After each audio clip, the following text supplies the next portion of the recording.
Hey everybody, welcome back to another edition here of In the Zone. I'm Giancarlo Aulino, joined as always here with Chris Martelli, and we're back with another episode talking about what happened when we left last week. James Harden was traded to the Clippers, perfect timing, right when we wrapped up, and a lot of people were talking about this team. A lot was made about his debut, and Chris, first I'll start off with asking you what you thought about the trade when it was first announced that he was going to the Clippers, and do you think he'll mesh well with his new teammates and former teammate Russell Westbrook? Not a lot of teams out there, I think, that want to deal with the nonsense that comes with James Harden. But if there's one guy that I think is going to risk it all, it's the owner of the Clippers because he's really got nothing to lose at this point. He's got Paul George, he's got Kawhi Leonard. He just gets Russell Westbrook on a vet minimum, which to me I think is just the way that Russ has played to start the year is looking really good. He's adapted to the system. But then you go and get James Harden, and this is where I think the team is going to crumble. And it's not on James Harden. It's just the narrative of there's one ball and there's four superstars on this team. And we already saw last night they lose the first game to a team that has no business beating these four guys going at their best. I mean, the Knicks are a cool story. They have been for 2 years, but when you have Paul George, Kawhi, Harden, and Westbrook in your starting five, you should at least be beating these teams, especially in MSG too. Like that is a historic building to play in, especially in a debut.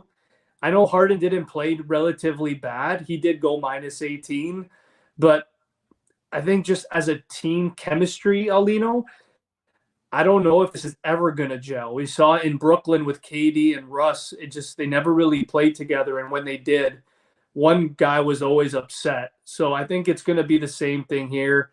I was saying to you, if I had to guess before the pod, I'd say Russ or Paul George at some point in time become a little more displeased with the situation. And I wouldn't be surprised if we're seeing maybe Paul George request a trade maybe later on by the end of this season, because if he's going to only shoot like 11 times, make three of them and average 16 points a game by the end of the year, he's not having it.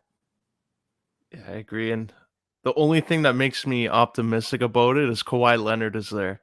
No nonsense Kawhi. When he's on the floor, I think he'll put an end to whatever's going on. I have hopes for him, but this could also go well exactly the way the Brooklyn Nets situation went. And I just want to pull up this tweet because when I saw this, I don't know if it's true or not, but this is apparently Skip Bayless's thoughts. What I saw was a basketball player who is gifted beyond gifted.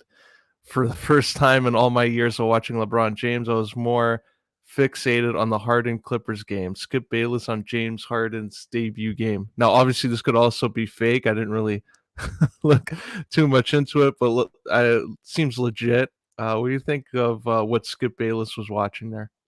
He's out to lunch, man. I mean, this is a guy that called Shannon Sharp not a Hall of Famer and not a good tight end. So to me, you lose a guy like Shannon Sharp as your broadcast partner that just shoots down every other credibility that I have for you. I'm a guy that kind of holds grudges. I know I'm a little bit childish for that, but when you look at Skip Bayless, man, there's more sour in the broadcasting world than Skip Bayless. So I love the praise. He rarely praises players, so this is cool to see. Shout out to James Harden for impressing Skip Bayless, because nobody other than probably the name of Tom Brady impresses Skip Bayless. So I think he's out to lunch. I think LeBron is 5 times the player James Harden is, but that's just my opinion. Yeah, I agree. So that was a little interesting thing there. But going on to the NBA, like this whole in-season tournament is going on, and I know a lot of players came out and said they still have no idea what's going on here. I'm with them. Like I think they didn't clearly lay this out. I think what they're trying to do is they see what's going on in soccer, like in Europe, how they have like an in-season tournament going on, and it has nothing to do with the league like play, where like the Premier League, then you have the FA Cup and all that. So I see what they're trying to do, but this is like a North American sporting market where it doesn't really fly that way over here. Do you think this might be a one and done with this whole experiment?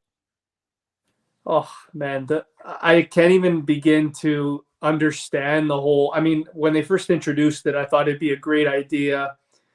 It's something to motivate the players. Let's say teams that don't necessarily get a lot of opportunities to win a championship.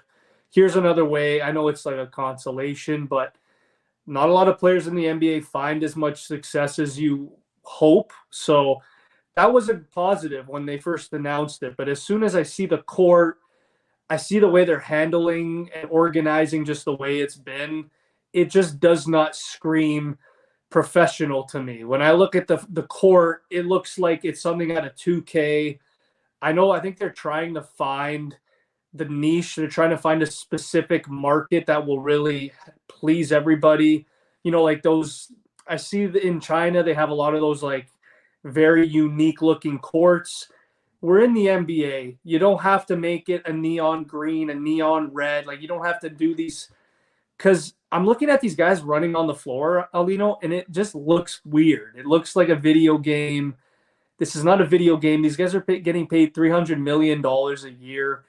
Like, make it a little more professional, and then I'll get behind it. But as of right now, I think it might be a one and done deal, unless they find ways to tremendously improve it. Right now, to me, the layout, it's a big dud for me. It's not working.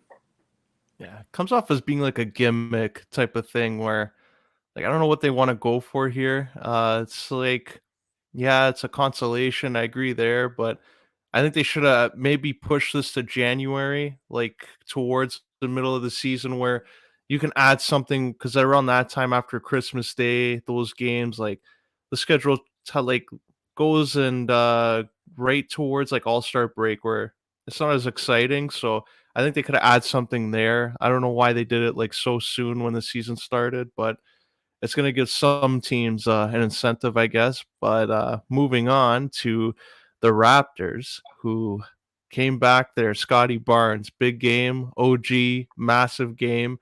They came back from being down 20 and they take it in overtime.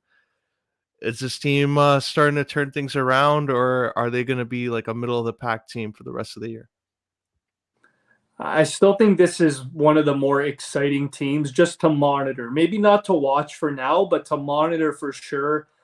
To me, they're kind of like what Indiana was a couple of years ago. Yeah, they're a middle pack team, but they're an unpredictable team, and you really don't know what direction they're going to be going in. I've been hearing since last July that Siakam and OG might be out, and I think at this point in time, it's looking more and more like Siakam would be the guy to get traded. I don't know if it's the relationship with the new coach. Maybe it's taking him a little bit longer for the system. But to me, OG has adapted a lot quicker to this system under the new head coach than Siakam. This is easily Scotty Barnes' team. That's one thing we've learned. I think this season he's taken that next step in his third year. Dennis Schroeder is a guy where I thought he'd average no more than 11, and this guy is looking like a proven starter in the league, kind of like what Mike Conley was all those years ago. So I think the Raptors, Aulino, I'm not going to say they're a fifth seed. I think that's a little bit delusional. I'll say maybe 7, 8, 9. They're probably going to be 7, 8, or they're going to. My prediction, they're going to be in the play-in. I think they're going to be battling with teams like Indiana, with Chicago, those type of teams. But man, after what we saw against the Spurs, Scotty Barnes is looking legit. This guy might be a triple double threat in the coming years every single night. It's happy to like just to see him bounce back a little bit. Obviously, like he wins a rookie of the year, but then last year didn't really go as he hoped. So him turning it around is positive. Schroeder coming in after that MVP and that FIBA World Cup, that's positive. He looks like a steal right now. It's just like, what are they going to do with Siakam and OG? I think that's going to be that question that lingers all year. You can't risk losing OG for nothing because unlike Fred VanVleet, I think OG can get you a pretty good return and Siakam, depending on what you do with them. So this is going to be a big trade deadline, maybe even like towards Christmas. They'll probably make a decision. But do you think they should trade them or like find out right away? Like, are you going to re-sign type of thing before they go in whatever direction they choose towards the end of the year? I think right now the direction I would take is lean more towards Siakam in terms of trade partners. I understand that the Kings and the Hawks have been a team really heavily monitoring him in the last week or so. And OG is a guy where Aulino, you look at this team, they're right now their sixth best defense per 100 possessions, which is what the Raptors' DNA I feel like has been since Kawhi. Like our team has always kind of been a very dominant defensive team, maybe other than the last 2 years where we didn't really have an identity, we didn't know what we were. But now I think with this new coach, new system, getting a guy like Scotty in year 3, I think Siakam is unfortunately looking like the odd man out as he's turning 30 soon. Um, put him on a team, I think, that has a lot of young assets. I think the Kings would be a great fit for him. He could be with Sabonis and De'Aaron Fox, be a great third superstar there. And, they have a lot of young guys. Like, obviously, we probably won't get Keegan Murray in a return, but we could probably get like a Davion Mitchell, who's a guy that can really he could fit well with this Raptors roster, just looking at how he plays, how he shoots, how he runs off screens. So for now, if I had to make a bold prediction, I think Siakam is gone within the next month or so. And I think we're really, really going to build more towards OG and Scotty and Aulino. I wouldn't be surprised if OG, after Siakam gets dealt, we start seeing him average over 20. I like it. Yeah, OG. What I saw in that game, especially when Wembanyama was coming, and you see OG going up for that defensive shift on him. I like it. Very promising to see. But we'll move on now to the rink where the Leafs again. We talked about it last time. It's wall o'clock, and I think we saw Samsonov lose his job last night. Joseph Wall comes in, turn things around. He only lets in one goal. The Leafs win it. Thrilling game. They come back, and now the discussion is whether you go run with Joseph Wall or you continue as a tandem. Like, do you think it's too soon to just give Joseph Wall the net?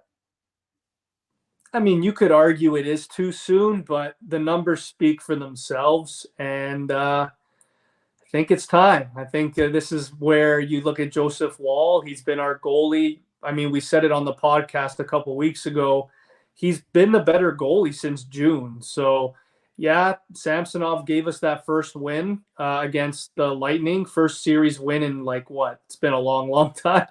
But Joseph Wall comes in here very relaxed. He has a completely different dynamic in the net where Samsonov's a lot more sporadic, chaotic, aggressive, whereas Wall is more like, I'm not going to call him Carey Price, but just his demeanor. He's very calm, cool, collected, kind of like what Freddie Anderson was in his prime here, a very good, reliable goalie.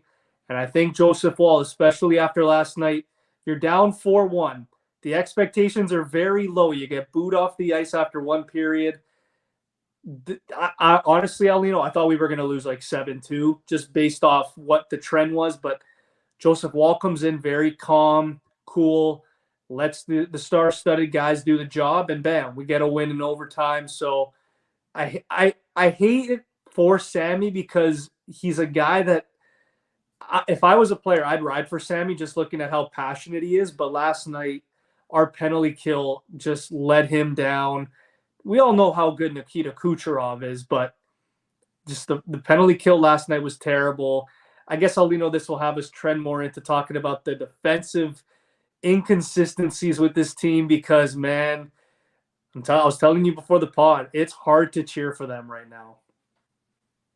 I agree. And like just looking at the acquisitions there, like Domi has been pretty good, but you look at Bertuzzi, you look at Klingberg, hasn't gone off the way the Leafs tree living too when he signed these guys at Hope. So what do you do? Because Nyes was a guy that they kind of put him on the third and fourth line just to get his defensive play. His production kind of suffered a bit. We see him move back to that top line with Matthews and Marner, and it worked out well. So, like, Is Bertuzzi hurting Nice's development? Bertuzzi's hurting a lot of players in this on this team right now. He's not in my good books, Aulino, and I don't want to go on this podcast and just bash Bertuzzi, but after what happened with the Marchand incident and how he didn't take it seriously, and he has what, like 3 points in the first 11 games or something. The fact that he's still on the top six baffles my mind. This guy should be third, fourth line. This is a player that's definitely playing hurt, I hope, because last year he had 10 points in 7 games for Boston in the playoffs. He looked like one of the better players. And he's just not doing it for me, man. Like, we saw him on Matthews' wing. We saw him on Tavares' wing, and he's not producing anything. He's not hitting. He's not doing much. Reeves, on the other hand, I mean, the expectation for him was not high. The guy comes in here, probably going to give you, 12, 15 points on the season, 5 fights, maybe more. But Klingberg, too, man. Like, the guy is just a defensive liability. And what else can you really say? The only benefit I have to say about Klingberg is he's giving Morgan Rielly more rest, where Rielly doesn't have to play 30 minutes a night. He's playing probably 25. But Bertuzzi, to me, has been a disaster of a signing. This, to me, Aulino, you might call me crazy on this. I don't think I'm going too over my head on this, but this might be one of the worst free agent signings since David Clarkson if he does not step it up soon. Because, like, dude, you're expected to be doing a lot here, and you're getting $5.5 million for 1 year, and you're doing this. And hey, is he really a good teammate too? I don't think so. So, not a lot of positives right now for Bertuzzi. That's what I'm going to say. And he plays with Mitch Marner. Like, can't get a better playmaker than that. Then he goes on with William Nylander, Tavares, who those guys are clicking. So I Playing don't out know of his what's mind, going on Willie. there. Yeah, like, so if Bertuzzi can't mooch off a couple points like Taylor Hall does in Chicago once in a while, like, I don't know what's going on there. Like, hopefully he turns this around. I hope it's because he's injured, like something is causing him to play like this. But Robertson gets called up, and he's gonna get this opportunity again. It's been the last few years up and down. He has a bad injury. What do you think of Robertson right now in this next little stint with the Leafs? I said this since day one. Should have been on this team. I know, you have Camp, you have role players, right? You have Camp, who's like that shutdown forward. Reeves is the guy that's supposed to fight. Robertson had no business being on the Marlies. I know, like, again, there's not a lot of space, but the preseason that Robertson had, him and Minton were phenomenal. And yeah, you obviously decide to go with the hot shot guy that has a better story in Minton. He doesn't pan out. And instead they call up Holmberg, which I like Holmberg. I think he's a really, really good fourth line player. But Robertson is a guy where we saw right away he could even probably go on the first line, Aulino. If a guy like Nyes, if you want to bump him down to the second line, I think Nyes right now is a lock on that first line after last night.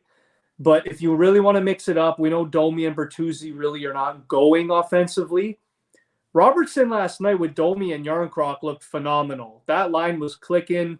It looked great. I think if you really want to mix it up, if you want to punish Bertuzzi, you put Robertson on the second line and you see where it goes, because Robertson, he has nothing to lose. He knows he's probably going to get sent down, and he's going to go full tilt. Whereas, Aulino, if I had to make a prediction in how I would manage this team at the moment, Camp and Bertuzzi are probably not playing next game. Oh, a healthy scratch, both of them. Yeah, It's a risk. I would. Well, Phil Kessel's available. Just throwing that name out there. If you want to bring someone in who has a scoring touch to come in there, get some points, get some fans invested. Get a proper Another name. tribute. Oh, finally, yeah, video Oh, tribute would be nice. Another name floating around, which I was actually surprised. I thought it was too soon. Where heard Patrick Kane's name being linked to some teams. Like, he's coming off a surgery, and it originally looked like January he'd be narrowing it down, but they're talking about it now. Like, do you think he's like rushing it to get onto a team just to have that insurance policy that he's going to be playing, or do you think like some of these teams it's a little too soon to expect them to come back? I think if you're a team that is overachieving right now, it doesn't matter. I think you're just excited for the fact that you have an opportunity to sign a player like him. The team in action that I'm referring to is the Red Wings. I think they're a team that, I mean, you look at all their top players are all born bred American, DeBrincat and Larkin. If Patrick Kane joins that team, you realign your chemistry with DeBrincat and you add Larkin to that. That's one of the more exciting teams. They're an original six, which is also another, I think it's an intriguing option. The boring solution, Aulino, you're going to laugh at me. I think it's New York. I would not be surprised if he just goes back to New York on a 1-year deal at like 2.5 million, play with Panarin, play with Zibanejad. You've been there for half a year, something that you know. Another team that we have talked about this for years, I think Florida, if they want to start going again, you get Patrick Kane. I mean, the hot weather's going to help him out for his recovery, and you have Barkov and Kachuk. That's another great area. But, I mean, I hear the Leafs all the time. I don't see it happening at all. So I'm just going to get that out the way. But if I had to make a prediction, I would probably say it's between Buffalo, Detroit, and New York. Yeah, I'm with you. I think Florida is an appealing option if they can maneuver the cap around, maybe make a trade or two because you can join Verhage. You got like just Kane, what he does, like complete opposite. You need him to score, and then Kachuk can be that guy that does everything else, free up space. Barkov there, so I think Kane's a nice fit over there. Another crazy one, Edmonton is probably looking at any solution possible to turn their season around. Maybe he can be the savior to play with McDavid or Draisaitl. I like the Detroit one. Vancouver is like low key been having an unreal year. So Pedersen, Kane, I think that would be under Holy the fuck. radar. But do you think Kane does go to a Canadian team, or do you think he stays in the U.S.? If I'm Patrick Kane, and I know how Patrick Kane is, he's not going to a Canadian team. And if he does go to a Canadian team, it's the Canadian team that has the best player in the world, and it's Connor McDavid. So I'll still say no way to a Canadian team, but if it had to be one, it's Edmonton. Even though Vancouver is looking like the best team in the league right now. And I got to give myself a shout out, Aulino, because I've been calling this every single year, and it's finally happening. So it's good to win one for once. Yeah, Vancouver has been like Demko bounce back year. I don't know what happened last year. He was playing a lot of games, but just wasn't going his way. This year, totally turned it around. I don't know if he went to a life coach. I don't know what he did, but this Demko that we're seeing right now could be making the Vesna case a little interesting at the end of the year. Like, do you think Vancouver is still like a few pieces away, maybe another year away, or do you think this is the year where they're back in the playoffs and ready to go? Oh, playoffs is a given now. They're in the playoffs this year after what we've seen from Pedersen and Quinn Hughes is like Quinn Hughes is getting 2 points every game, and he's a D. I mean, you have Besser scoring every other game. Besser, by the way, 6 goals in what 3 games this year against Edmonton. So he likes playing Edmonton.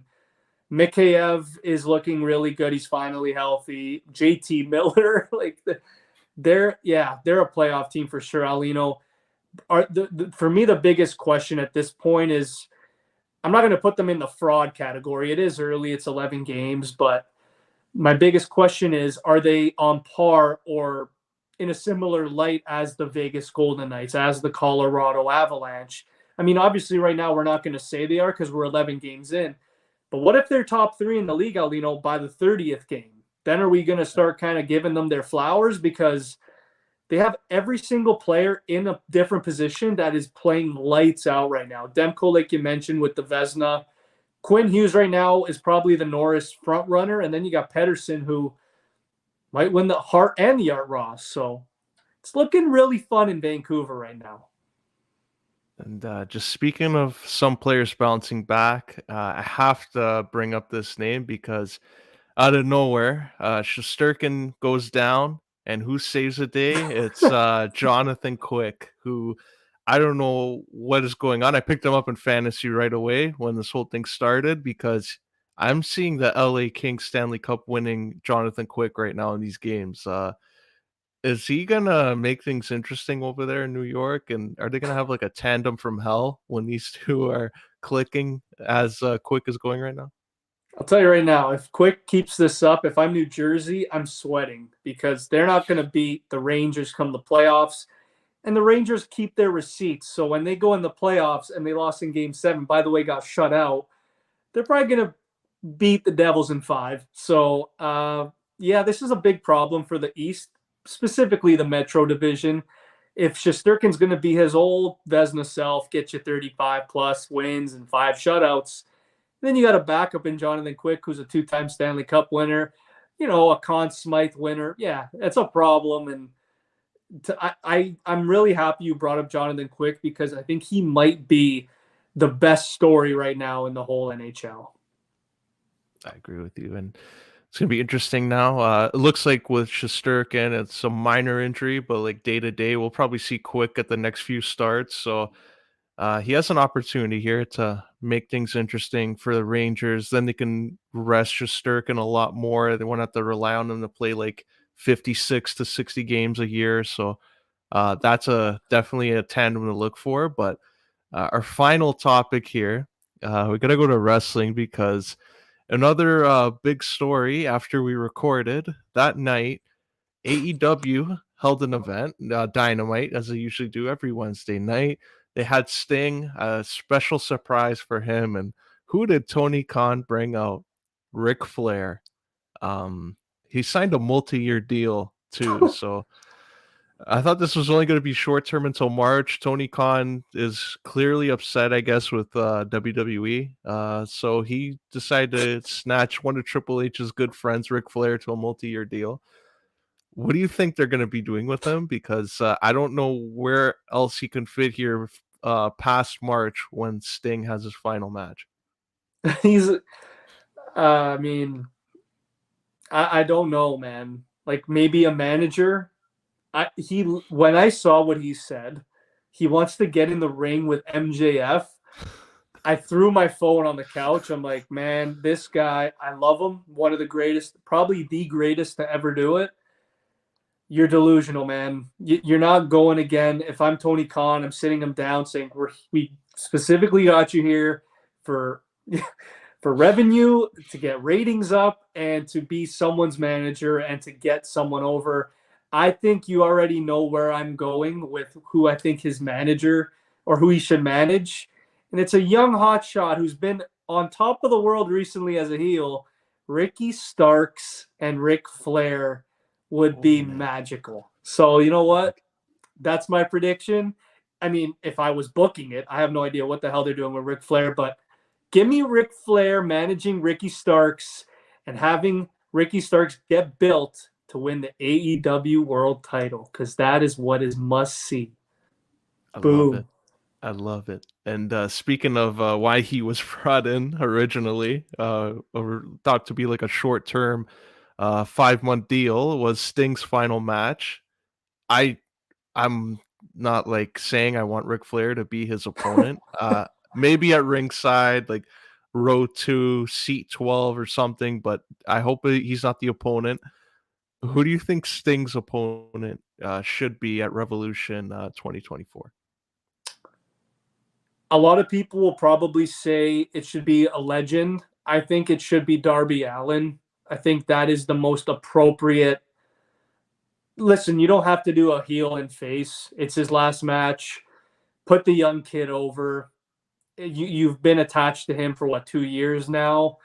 I think it should be Darby Allin. I wouldn't be surprised if they went with Edge or they went with someone else. Maybe, I don't know, like I don't know. Like there's a lot of options for Sting, but I think the one that just makes the absolute most sense in terms of story, in terms of what you can get out of building another superstar, it has to be Darby Allin, doesn't it? Like I just feel like that's the only answer for me.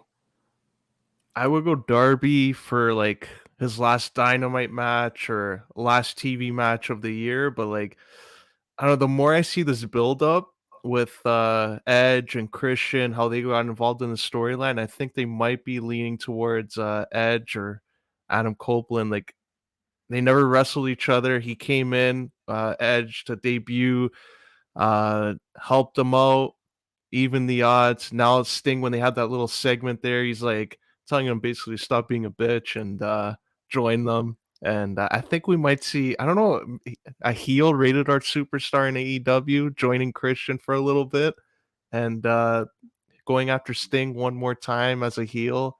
I think it'd be interesting. So Sting can retire against a legend.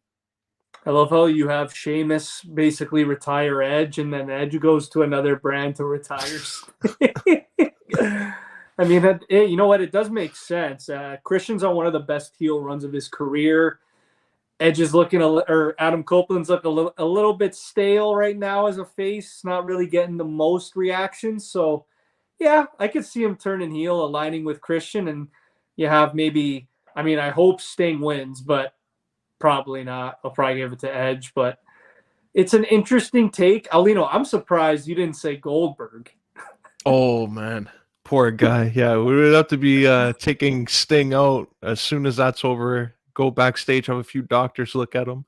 I hope not, but I mean, I think if Seth Rollins almost ended his career, you can't imagine what Goldberg would do now. Get the wheelchair ready. This is gonna be another hot take, but do you think they should go off the board here and do something like a John Moxley to go a hardcore match with Sting? Yeah, I mean, I love Mox. I think he's always down for hardcore, for blood. And I mean, every match he's bleeding. So I think it's just up to Sting at that point where it's like, hey, do you want a more technical match, or do you want, you know, you do have the face paint on, but do you want that to turn red at the end of the night? You want to be bleeding everywhere? It's up to you. At the end of the day, it's your event. It's your last match, but that'd be pretty cool, man. I think if you're John Moxley, after everything he's done for AEW, getting that spot, that's another guy where I think, like, this is where he needs to get his flowers and respect. Moxley's deserving of it too, but yeah, like I love the three we said: Adam Copeland, Darby Allin, John Moxley. I think those are all three good choices. And some more, I guess, to look forward to. This is another bold prediction, but when Sting is out, does that leave the door open? You mentioned his name. Perfect time. When one WCW legend is out, the other one comes in, and you see Bill Goldberg one more run in AEW. I can't cancel anything out anymore, man. He beat Kevin Owens for the Universal title. He beat The Fiend. So I can't just, this is a guy that always pops up at the worst time. And I wouldn't be surprised if he pops up again after Sting retires, or maybe as soon as he's shaking hands with whoever he faces, you hear Goldberg's theme come out, and he congratulates Sting on a great career just to say, AEW, you're next. And then he signs there. So wouldn't be surprised, but I hope you're wrong because I'm tired of Goldberg. We're almost 30 years old, Aulino. Oh, that'd be jokes. He comes in. But moving on now to WWE, they had announced that they're gonna have their War Games match at Survivor Series. No surprise of who the guys that are gonna be in it. But what did surprise everyone is both have 4 on each side, and they both need one more, and got everybody thinking. Randy Orton and CM Punk both coming in to join this match. Like, do you think that would be too much to have them both return as a surprise and be in a War Games match of all matches to come back? I think so. Like, it is a lot to take in. I don't think either superstar want to take away from one another. If I'm smart with it, I think I bring back CM Punk first because it is in Chicago. Maybe he could be the 5th guy. You have a lot of history there. Punk has faced Cody. Punk has faced Seth Rollins. There is history there for sure. Randy Orton, of course, is a guy where I think it would make the most sense, Aulino, if he were to come back now. I mean, it is already November. Why not just wait another 2 months, come back at the Rumble, get one of the biggest ovations of his career probably. I do think this match is going to be a absolute banger, and I do expect there to be a heel turn in this match. I'm not going to say who just yet, but don't be surprised if it's a guy that's holding a belt right now. I like it. It would be long overdue if they do go in that direction. But another interesting one. Speaking of belts, we got a new United States champion in Logan Paul, and the Miz is a face on Raw going after that belt. So I see some people asking online, like Logan Paul next opponent should be Brock Lesnar. Do you think that would make sense? Him going after the U.S. title? No, would not make any sense, but knowing WWE and the amount of marketability that Logan Paul brings, I wouldn't be surprised if that's a thing. But I just want to take a minute to appreciate how good he is in the ring because I've seen a lot of people bash him.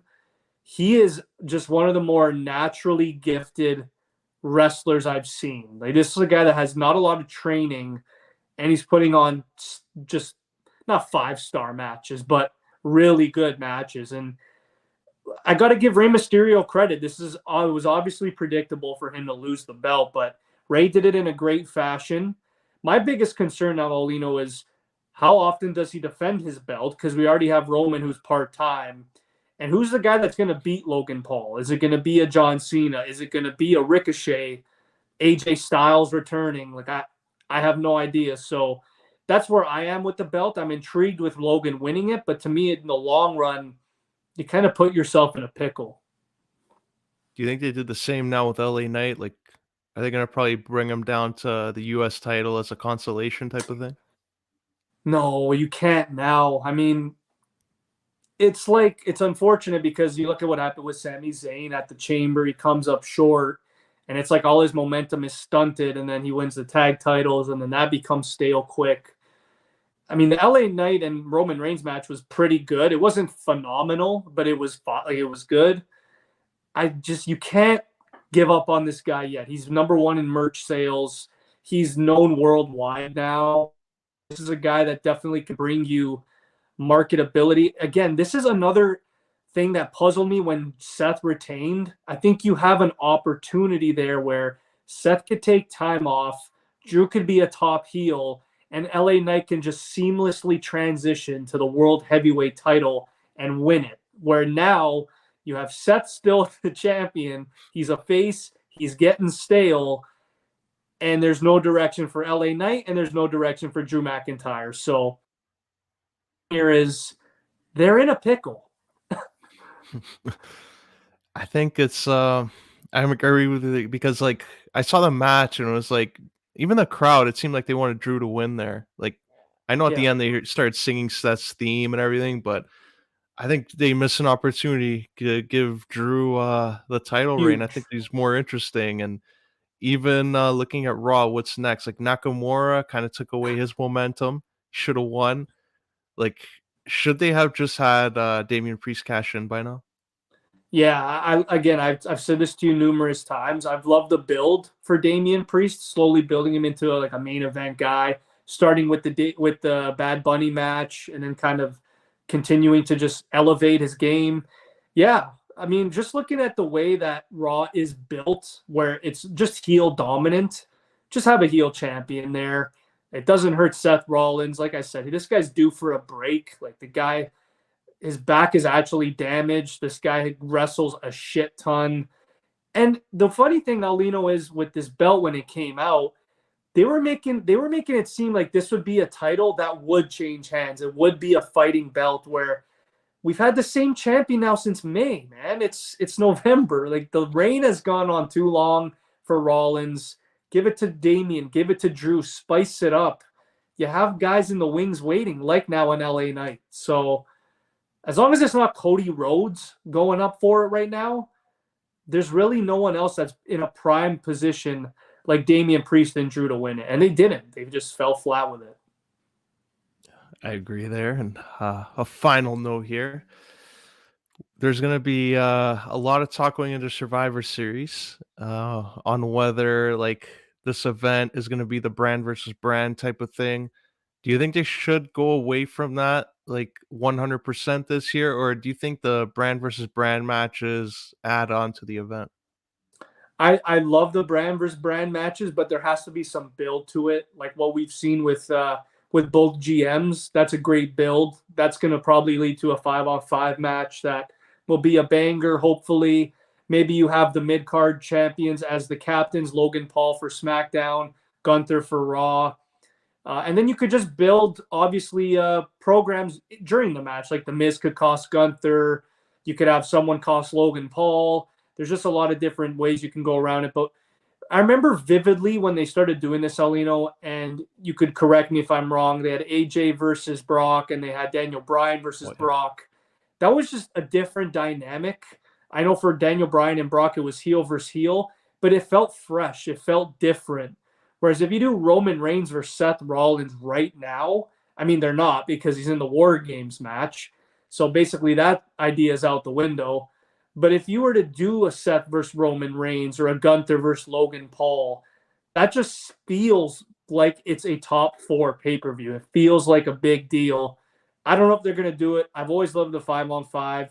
Either way, I think it's a win-win for them just based on how the roster's been built and the programs have been set. But make no mistake about it, Aulino, if there's one match I need to see at Survivor Series, he needs his flowers. He needs another title. The Miz, Gunther, end the reign, get the IC title, be relevant again, because this guy's been doing it for so many years. I agree. It's going to be a fun one to watch there with the Miz. I think there's some big moments there for him as a face. I think he's gonna knock it out the park in this run. Third time's gonna be a charm for him. So I'll have to see how that plays out. But Chris, this has been another fun little episode here. We'll be back next week to hopefully talk about a winning streak for the Leafs, and hopefully the Raptors are gonna win this gimmicky NBA Cup that they're calling it. This has been In the Zone, episode 219. Signing off.